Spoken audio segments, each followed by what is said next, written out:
Hello, Danhausen here to let you know that you are watching Dre41 Gaming. They do video games of some sort, who knows, Danhausen doesn't. But you're very nice, very evil, do time. And if you do not watch this channel, you shall rue the day.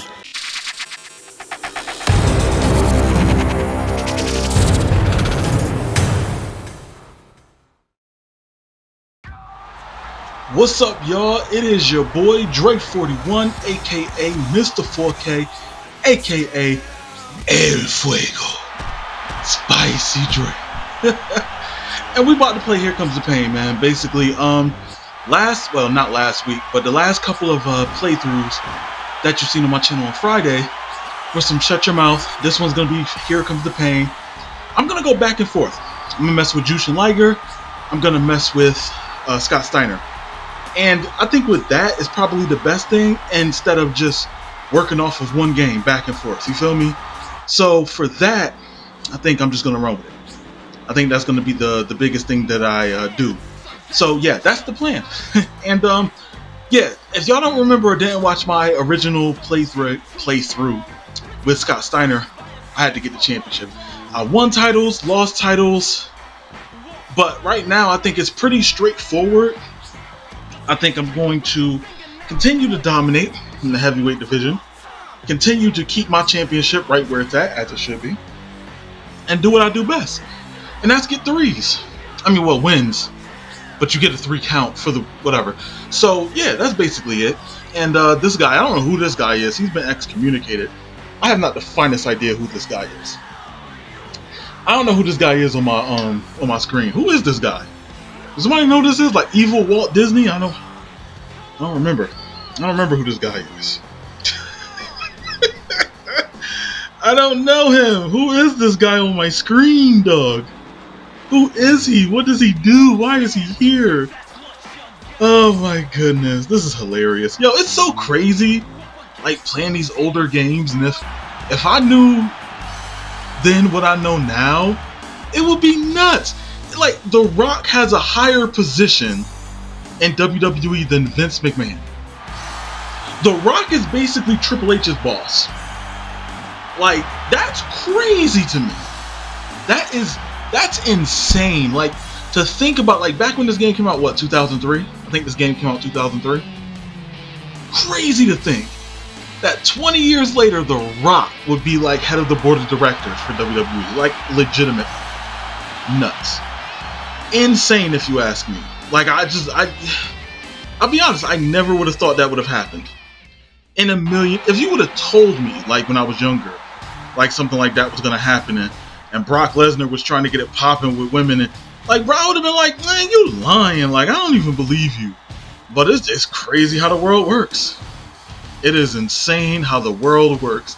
Like, stuff where you never, like, I don't know, I can't even call it. Like, it's, to me, it's the most craziest thing. Like, just the world of wrestling is just crazy, just insane. Look how built Brock Lesnar is. I could tell you this, out of the character they put the most effort into, Brock Lesnar. You can tell, like, dog, they put so many pixels, so many. They maxed out on the pixels in this game. They were not playing around at all when this game came out. They were not playing for real. They was teeing off, boy. I'm telling you, they was going in. But you know, it is what it is. It is. Look at this guy. Best entrance. No, is this the? No, I think Shut Your Mouth had the best Booker T entrance. I don't like how his knees are bent. Like, I don't know, but his expression, priceless. Like, this one and Shut Your Mouth has the best Booker T entrance. I'm gonna always say that. That's how I'm always gonna feel. Point blank. I don't care. You don't have to believe me, but it's the truth. Like that, it's the truth. Best entrance, point blank. Fight me. Fight me. That's how I feel about it. But yeah, though, playing this game is pretty easy. Like, if you did it enough times, like, you just get it. Like, it's just, it comes naturally. Pause. It just comes to you, and you're just able to play the game, and it's fun, bruh. Like, that's what I miss. It's just enjoying and playing these games and legitimately just having fun with it. I swear you don't get that no more. I swear, like, I don't. Like, I'm dead serious, yo. I don't even play the new 2K game, but whatever, we ain't worried about that. Another thing, for the channel itself, I usually keep this just wrestling. And then that's kind of just how I like to operate. I really don't like to, I mean, I have, don't get me wrong, I have, but I don't really necessarily like to jump out the window when it comes to, like, other games on my channel. I might do it. I might. Big Spear, he took me down, I ain't gonna lie. I did not expect that from Brock Lesnar. I did not expect that. That completely threw me off. But no, I feel like what I'm gonna do is I might bring some other games, non-wrestling games, to my channel. I don't know. Y'all gonna have to let me know. I'm not really gonna ask. And the reason why I wouldn't really ask is because it's like, I feel like as a viewer that you're not so much interested in, like, saying, oh, play this different game. It's just throw it up, and if it's something that catches my eye, I mess with it. And I think that there's a game that I want to bring to this channel. I don't know if I will. It's called Surrounded. But what I'm doing differently than other people, and I already did one video doing this, and it kind of came to me as I was editing the video. I was doing it more in a cinematic view. So I wanted to make it like it's more so a movie. And I think that's what I want to do with Surrounded. And I want to make like 10, 12 minute episodes just of doing certain things, but also making it to where it's like a story to it, I guess. We'll see what happens. We'll definitely see what happens, but I don't know. If you don't see it on this channel, more than likely you'll see it on the K&D project. Link in the description below. That's the other channel me and my boy Ken Washington are running. So whatever you don't see on this channel, you'll see on that channel. And honestly, I got some gameplays coming up on that channel and this channel for the new year as well. So definitely stay tuned for that. You know what I'm saying? And every Wednesday, I'm playing something different. So Mondays and Fridays is wrestling. Wednesdays is something different. Right now, I'm playing Madden, trying to get my Broncos to the Super Bowl. Definitely check that out. That's some cool videos. Mondays, right now, I'm doing PWR Rivals. Saturdays, one Saturday a month, I'm doing a pay-per-view for PWR Rivals. And I think the season, well, I'm already a month and a half in. I'm about to get a couple of more episodes of that done. I'm only doing 3 months of PWR Rivals. Then on Mondays, I don't know what the hell I'm going to record for that. I'm going to try to figure something out. Maybe something with 2K24, possibly. I'm not too sure. I want to say that I want to get that, but I'm not 100% sure if I'm able to. So I don't know. We'll see what happens. But I definitely want to get something in there.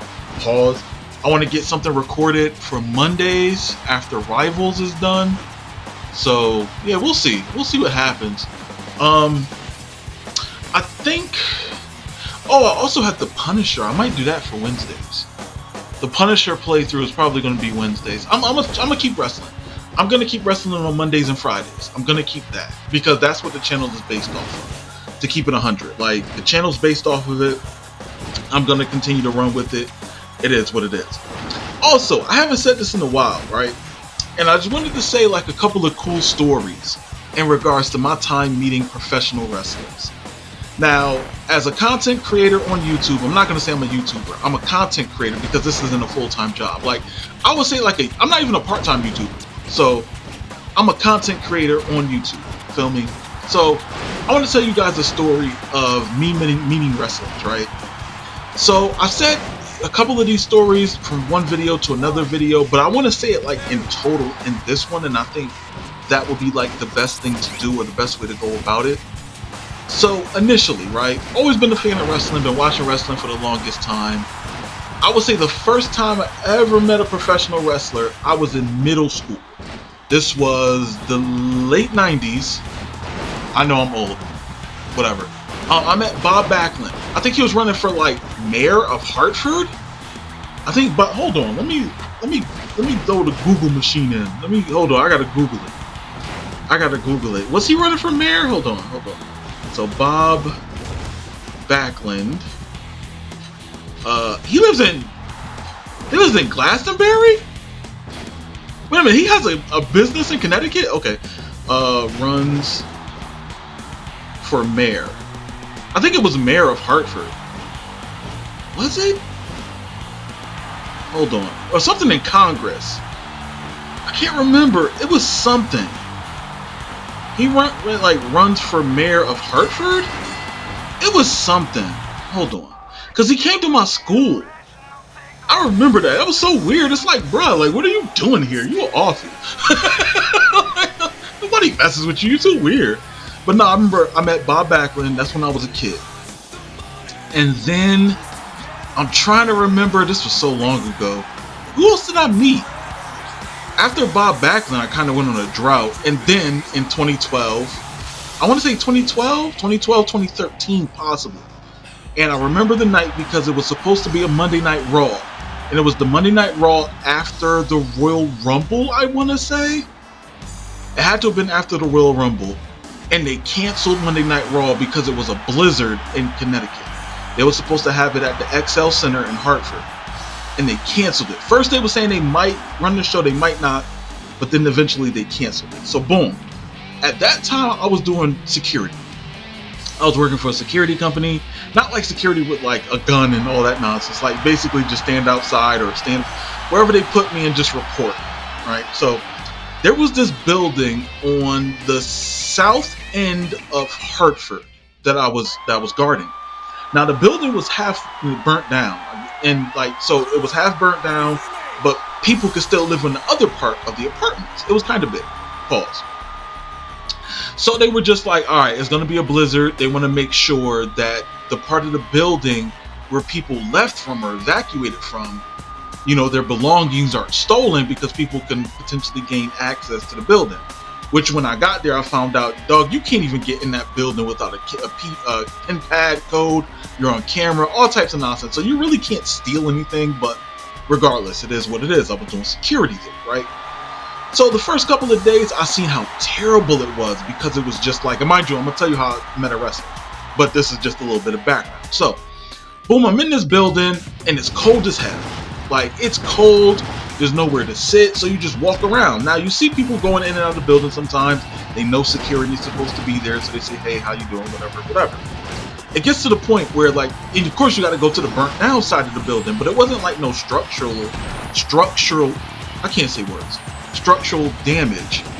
It was just like mostly smoke, some fire, whatever, but for the most part it was like it was safe. Not for the most part, for the most it was safe. It was just, you know, I want to say it was more like visual damage than anything. So boom, it gets to a point where it's just like, bruh. Oh, even before that, skip all that. Because honestly, that doesn't even make any sense. No, it does. Because it was already snowing beforehand, but then it was supposed to snow again because it was a blizzard. So boom, I'm in this building and I'm just like, all right, I'm living by myself. I have to go and get food and stuff like before my shift. And I was like, all right, it doesn't even matter because, no, it was after my shift. I'm bugging. It was after my shift. So I would do like a 12-hour joint. It was overnight. Yes. We would stay there overnight sometimes because you needed 24-hour security. And that building was so cold. It was so cold we had to leave the building, go in our cars, turn on the heat, sit in our cars for a little bit, and then go back inside. That's how cold it was inside that building. I would never forget that. And I got to a point where I went to like Walmart and bought like a lawn chair and like a comforter and put it over me while I was in the building because it's like, bruh, it's crazy in there. It's cold. It's brick. I don't know what y'all say like where y'all live, but in the Northeast, a word for like super cold or very cold is brick. So we would say it's brick outside, like it's brick inside this building. So that was the situation there. And then it got to a point where it's like, all right, another storm's coming, the blizzard. This is on the Monday. And I'm like, all right, after my shift, I'm gonna leave and go to the grocery store and get food just in case I get stuck. Now, mind you, I'm driving at the time a Nissan Maxima, and people who know what a Nissan Maxima is, you could drive it in the snow, but it ain't built like that. It ain't built like Nissan Maximas aren't built like that, so you're not really gonna, you know, be driving through the snow like it's no problem. You feel me? It's that car is not made for it. So, So initially, while doing that, it got, I'm just like, all right, I'm gonna go to the grocery store. So I get off of work, go in my car, and I'm like, all right, I'm gonna go to Stop and Shop. There was a Stop and Shop right around the corner, so I'm like, all right, bet I'm gonna go there and get some food. Now I'm going there, and I'm just like, damn, son, it's mad packed, like crazy packed, like oh my god. And I'm like, most people in the Northeast, man, we're used to like snowstorms, whatever the case is, so it's not a big deal. But when news is saying, yo, this is the big one, people are, they trying to get some food and whatnot because they don't know if they're gonna get stuck in the house. And there has been times where we have been stuck in the house where like icicles knock out the power. Like icicles are like 5 feet long, 7 feet long, pause. Like, it's crazy. I'm walking through the grocery store, and I'm on the south end of Hartford. Now, the south end of Hartford is mostly known for like Hispanic people, Puerto Rican people. Shout out to all my Boricuas. They mostly live on that side of the town. It's whatever. I grew up around Puerto Ricans, Jamaicans, all that, so it's not a big deal. But I seen this one woman walking around here with like a cut-off hoodie, like a half hoodie, with sweatpants on. And I'm looking at her. Now I see this girl from behind, and I'm like, who is this goofy acting like it ain't about to be a snowstorm? Why is she dressed like it's cool out in these streets? So I'm just like, I still keep shopping, whatever, but I keep seeing this girl. But I keep seeing her from behind, and I'm peeping. I'm like, this girl got her back out. She got a half shirt, half hoodie on, some sweatpants. She wild. She about to be an icicle out in these streets. It's gonna be crazy. So initially, I'm almost done, and I'm like, all right, I'm gonna go to the deli, and I'm gonna get me some lunch meat, some cheese, whatever. I look at the deli, it's squad deep, and I'm just like, bruh, I'm not doing it. Like, I'm not doing this. This is not even about to be my life. Y'all not about to do this to me. So I was like, all right, I'm about to just get some pre-cut joints, pre-cut meats and cheeses, and that's what I do. So I get the pre-cut meat and cheeses, and I turn around, and at the same time, the girl with the cut off hoodie shirt and sweatpants turns around too. Now, what is the chances of us being in that same spot and turning around at the same time to look at each other? Feel me? So I turn around, I look at her, she look at me. I'm like, Paige? She's like, yeah. I'm like, oh shit, what you doing here? What you doing here? She's like, oh, they might cancel Monday Night Raw. So, we're just getting here to, shop or whatever. We got a hotel out in East Hartford. Now, peep that I found this stuff out a little bit later, but we were small talking, and I was just like, damn, I would have went.